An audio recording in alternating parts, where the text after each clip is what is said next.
ஆடி மாதத்தில் ஒரு பெண் வந்து கருவுற்றால் அந்த குழந்தை வந்து ரொம்ப ஆரோக்கியமான குழந்தையாக இருக்காது. ஸோ ஜென்ரலி இந்த ஆடி மாதத்தை வந்து என்ன சொன்னாங்கன்னா, விரதம் இருக்கக்கூடிய ஒரு மாதமாக வைத்தார்கள்.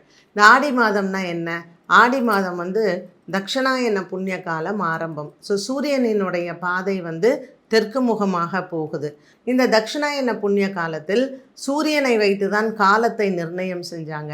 ஸோ இந்த சூரியன் மாறக்கூடிய காலம் வந்து என்னன்னு கேட்டிங்கன்னா, பருவங்கள் மாறும். நமக்கு வந்து இப்போ காற்று காலம் ஆரம்பிக்கும், அடுத்தது வந்து மழை காலம் ஆரம்பிக்கும், அப்புறம் குளிர்காலம் வருது.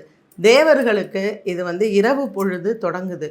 அப்போ என்ன அர்த்தம் அப்படின்னு கேட்டிங்கன்னா, சூரியனினுடைய பாதை தெற்கு முகமாக போகும்பொழுது அந்த பூமியில் வந்து இருக்கக்கூடிய அதனுடைய ரேஸ் வந்து படுறது இல்லையா.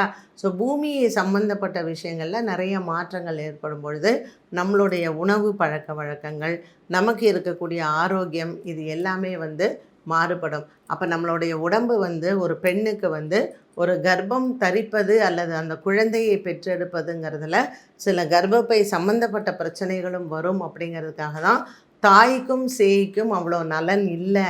அப்படிங்கும் பொழுது ஆடி மாதத்தில் ஒரு கணவனும் மனைவியும் சேர்ந்து இருக்கக்கூடாது அப்படிங்கிறது தான்.